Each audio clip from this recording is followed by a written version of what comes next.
هل هو صوم أهل نينوى ولا صوم يونان النبي؟ إيه حكاية الصوم وإيه تاريخه وليه دخل الكنيسة؟ إيه الأسباب اللي خلته يبقى موجود في الكنيسة القبطية؟ وإمتى بالتحديد دخل للكنيسة القبطية؟ إيه أسباب الصوم في الأساس؟ وإيه علاقته بمرض الشرعوط أو مرض الطاعون؟ كل ده وأكتر هنجاوب عليه خلال وقت الحلقة. انزل اعمل لايك، اشترك في القناة، وفعل الجرس، كوباية الشاي بتاعتك. يلا بينا نبدأ حكاية جديدة. حكايتنا النهاردة هتبدأ من الكنيسة السريانية الأرثوذكسية، وفي التحديد في القرون الأربعة أو الثلاثة الأولى في الكنيسة السريانية. الكنيسة السريانية كانت بتصوم 6 أيام في أوقات الضيق أو في أوقات الشدة، كنوع من التضرع لربنا أو نوع من الرجاء إن ربنا يرفع عنهم الشدة أو الضيقة اللي بتواجههم. لكن ال6 أيام دول ما كانوش ثابتين في الكنيسة السريانية، يعني كانوا بيصوموهم على حسب الشدة أو على حسب الظروف اللي بتمر بيها الكنيسة، وده على حسب ما ذكر ميامر إفرام السورياني، وذكروا سنة 373 ميلادية. لكن ده مش موضوعنا، دي مجرد مقدمة. حكايتنا هتبدأ من القرن السادس الميلادي، وبرضه في الكنيسة السريانية الأرثوذكسية، لكن هنتجه لدولة العراق وبالتحديد مدينة نينوى، لأن دولة العراق في التوقيت ده أو في القرن السادس هيضربها وباء شديد جدا، هيموت بسببه ناس كتير من الشعب، وهيعرف باسم الشرعوط اللي بعد كده هيعرف باسم مرض الطاعون. هياخد أرواح ناس كتير جدا في العراق وفي مدينة نينوى. في الوقت ده هيلجأ البطرك والأساقفة إلى إنهم يصوموا 3 أيام عشان ربنا يرفع غضبه عنهم أو يرفع الوباء اللي موجود ده عنهم ويرحم شعبه.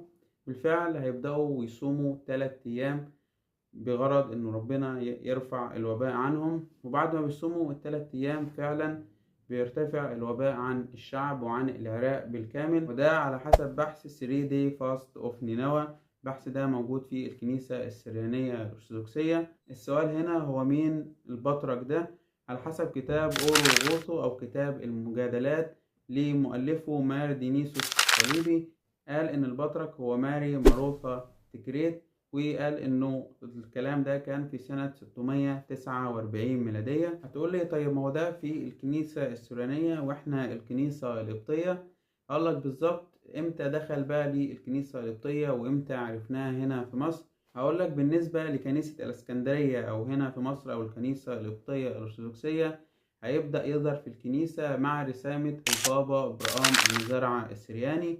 ومن اسمه البابا برام ابن زرع السورياني، كان سرياني الأصل، وكان بيصوم الصوم ده لأنه كان موجود في الكنيسة السوريانية من القرن السادس الميلادي.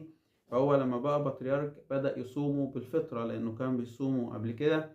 فالشعب القبطي لما ليه إنه البابا إبراهيم بن زرعة بيصوم ال3 أيام دول، بدأ الشعب القبطي هو كمان يصومهم عشان البطرك نفسه بيصومهم. والشعب فضل يصوم الصوم ده لمجرد إنه البابا بيصومه بس، ولحب الشعب القبطي في الزهد وفي الصوم وفي النسك. والكلام ده ما كانش موجود في قوانين الكنيسة، كانوا بيصوموه عشان البابا. وهيفضل الوضع كما هو عليه كده لغاية ما يظهر في قوانين ابن العسال وابن كبر في القرن ال13 الميلادي. حسب كتاب اللي قال النفيسة للعلامة ابن المكين إن البابا إبراهيم بن زرعة كان بيصوم الصوم ده بغرض زيادة المحبة والألفة بين الكنيستين القبطية والكنيسة السريانية. آخر سؤال معانا في الحلقة، هل هو صوم أهل نينوى ولا صوم يونان النبي؟ الحقيقة إنه سفر يونان نفسه اللي كتب يونان النبي بنفسه ما ذكرش بوضوح إنه يونان النبي صام، لكن ذكر إن أهل نينوى صاموا. كمان القديس يوحنا ذهبي الفم قال صام أهل نينوى واقتنوا محبة الله، وصام اليهود ولم يقتنوا شيئا بل نالوا لو. كمان في اسمة الصوم الكبير بنقول بالصوم والصلاة هما اللذان عمل بهما أهل نينوى فرحمهم الله وغفر لهم خطاياهم. فهو الأصح إن احنا نقول صوم أهل نينوى، لأن أهل نينوى هما اللي صاموا وقدموا توبة. آخر حاجة عايز أقولها في الحلقة وعايز أرد بيها على السؤال ده، في حاجة ذكرها البابا شنودة في عظة عن صوم أهل نينوى، وقال إن صوم أهل نينوى هو صوم بيبدأ بتوبة وبينتهي بانسحاق في التوبة. بيبدأ في توبة إن هم تابوا وبدأوا يصوموا، لكن بعد ما تابوا، والانسحاق في التوبة إن هم صاموا 3 أيام كدليل لانسحاقهم في التوبة والخضوع لربنا. بيقول بابا شنودة في العظة إن ربنا نظر لتوبتهم ما نظرش لصيامهم، فالله ينظر إلى القلوب وينظر إلى التوبة. فمش هتفرق صوم أهل نينوى من صوم يونان النبي، لكن هنخليه صوم أهل نينوى. أشوفكم الحلقة الجاية، سلام طيبين. اكتبوا لنا رأيك في التعليقات تحت، متنساش تعمل لايك، اشترك في القناة، شارك الحلقة مع أصدقائك. شوف حلقات كتير عن تاريخ الصوم الكبير موجودة على القناة، ألحان الصوم الكبير وألحان أسبوع الآلام، ألحان تعليمي على القناة. أشوفكم الحلقة الجاية، سلام.